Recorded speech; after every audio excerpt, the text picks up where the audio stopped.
పని కోసం ఇచ్చానని మెచ్చుకుంటారని నేను అనుకుంటున్నాను. ఒకవేళ మీరు వద్దంటే నేను బాధపడతాను. అత్తయ్య గారు, ఇది నా కోసం తీసుకోండి, ప్లీజ్ కాదనకండి. నాకు అనిపించింది రాఘవ్ కూడా నేను ఇలా డబ్బులు ఇవ్వడం ఇష్టం ఉండదని, అందుకే ఆయనకు చెప్పకుండా వచ్చాను. చూడు సుహాసిని, ఒక మంచి జరిగేటప్పుడు ఆ మంచి జరగాలని కోరుకునేవాళ్ళు ఎవరైనా మంచివాళ్లే. వాళ్లే మనవాళ్లు.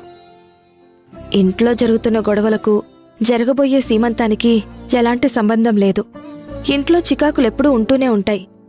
వాటి గురించి మనం ఈ సమయంలో ఆలోచించకూడదు. ఈ సీమంతం వల్ల కనీసం అందరూ ఒక్కపూటైనా అన్నీ మర్చిపోయి హ్యాపీగా ఉంటారని నేను అనుకుంటున్నాను.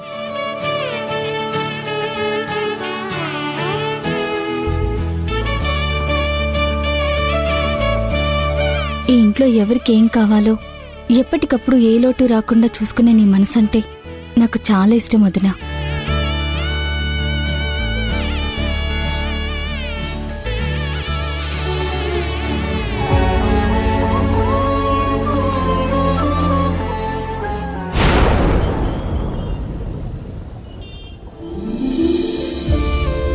మేడం, మీ రిపోర్ట్స్ ఒక అరగంటలో వచ్చేస్తాయి. అలాగేనండి. మేడం, పర్టికులర్గా మీరే డాక్టర్నైనా కలవాలనుకుంటున్నారా?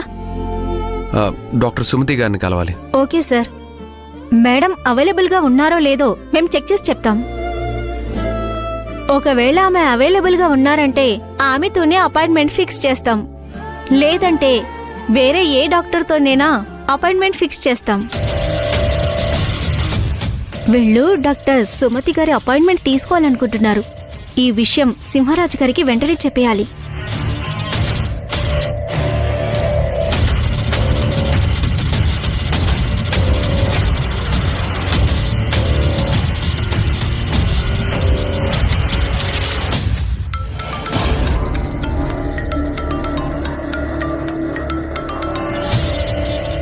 హాయ్ సిస్టర్, చెప్పండి. సార్, వాళ్ళు డాక్టర్ సుమతి గారిని కలవాలనుకుంటున్నారు సార్.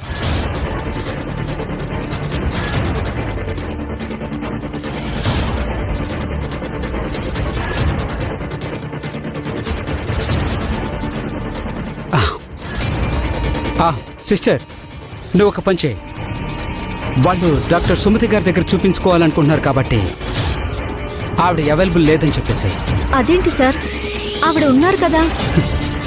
అదేంటి సార్ అంటే నేనేం చెప్తాను సిస్టర్, తనుంది కానీ మనం లేదని చెప్పాలి. ఇంకో డాక్టర్ పేరు వెయిట్ డాక్టర్ శ్రీముఖి తోటి వీళ్ళకి అపాయింట్మెంట్ ఇప్పించేసాయి. అలాగే సార్, మీరు చెప్పినట్టే చేస్తాను సార్. కానీ ఒకవేళ ఏదైనా. నువ్వు చెప్పబోయేది నాకు అర్థమైంది సిస్టర్. ఏదైనా ప్రాబ్లం వస్తే అంటున్నావు కదా, అలాంటిదేదీ రాకుండా నేను చూసుకుంటాను. అపాయింట్మెంట్ అనేది న్యాచురల్గానే జరగాలి. ఎవ్వరు చెక్ చేసినా నార్మల్గా డాక్టర్ శ్రీముఖి అపాయింట్మెంట్ ఇచ్చినట్లుగా ఉండాలి. అలాగే సార్, అర్థమైంది. నేను చూసుకుంటాను సార్. ఓకే.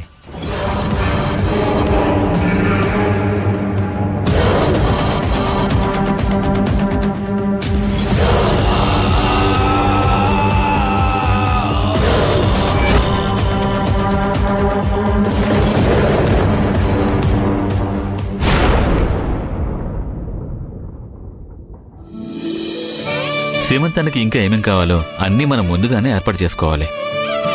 భూమి హాస్పిటల్కి వెళ్ళింది కదా, తను వచ్చాక మనం మొత్తం ఒక లిస్ట్ రాసి ప్రిపేర్ చేసి తీసుకుందాం.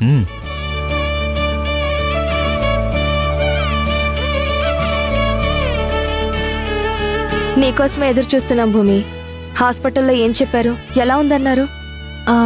చూశారు వదినా, శాంపిల్స్ తీసుకున్నారు, రిపోర్ట్స్ అన్నీ మెసేజ్ చేస్తానన్నారు.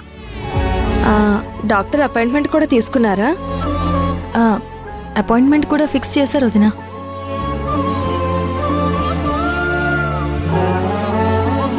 ఇంతకీ ఏ డాక్టర్ దగ్గరకు వెళ్ళారు? డాక్టర్ సుమతి గారు ఉన్నారు కదా, ఆవిడ దగ్గరికే వెళ్ళమన్నాను. అవును భూమి, మీరు వెళ్లే డాక్టర్ సుమతి గారే కదా? డాక్టర్ ఎవరు ఏంటి అనేది వాళ్ళే ఫిక్స్ చేస్తామని చెప్పారక్క. ఏ డాక్టర్ ఏంటనేది వాళ్ళు ఫిక్స్ చేయడం ఏంట్రా? లేదు వదినా, ఆ విషయం కూడా మెసేజ్లోనే పంపిస్తానన్నారు. సరేలే, హాస్పిటల్ విషయం కొంచెం పక్కన పెట్టండి. భూమి సీమంతానికి కావాల్సిన అన్ని ఏర్పాట్లు చేసుకోవాలి. మనకి ఏమేం కావాలి ఏంటి అనేది అన్ని ఏర్పాట్లు చూసుకోవాలి. సీమంతం బాగా జరగడం కోసమని సుహాసిని డబ్బులు ఇచ్చింది.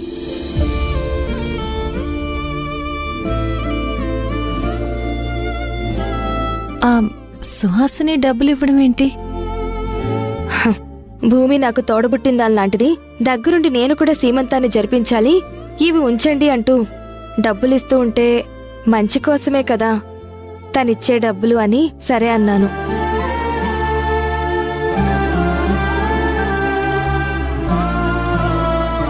రే మాధవ్, నువ్వేమనుకోకు, ఇది మా ఆడవాళ్లకు సంబంధించిన విషయం. అంతేలే వదినా. యాక్చువల్గా ఇది బావ చూసుకోవాలి. మరి బావ ఉండగా ఆ ప్లేస్లోకి సుహాసిని ఎలా వచ్చింది?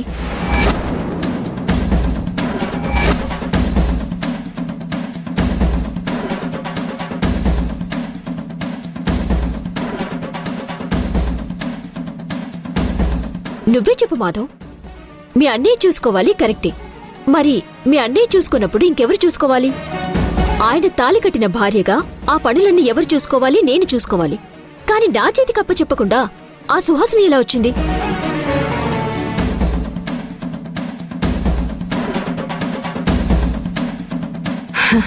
అదేం లేదలేఖ్య. పాపం సుహాసిని నేను భూమికి సీమంతం చెయ్యాలనుకుంటున్నాను అంటే మేమేం చెప్పలేకపోయాం. అంతేలే వదినా, పాపమే అనిపిస్తోంది. ఖచ్చితంగా అనిపిస్తుంది.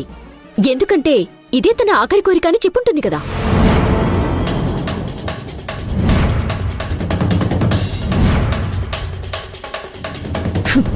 ఇంకా ఎన్ని ఆఖరి కోరికలున్నాయో బేతాళుడి ప్రశ్నలాగా అవి వస్తూనే ఉంటాయా? అలేఖ్య, సుహాసిని ఇచ్చినటువంటి డబ్బుల్ని తీసుకోవడం నీకిష్టం లేకపోతే చెప్పు, తిరిగిచ్చేస్తాను. వద్దులే వదినా. నేను మళ్ళీ గట్టిగా అడిగితే నేను గయ్యాలదాన్ని అనుకుంటారు కదా. నాకెందుకు? నాకేం అవసరం లేదు.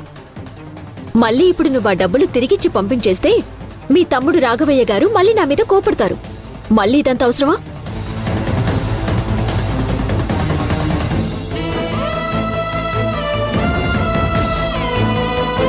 ఏదో శుభకార్యం జరగబోతుంటే మళ్ళీ అలేఖ్య వల్లనే ఇదంతా డిస్టర్బెన్స్ అవుతుందన్న చెడ్డ పేరు నాకెందుకు? నేనేం గొడవ చేయడం లేదు.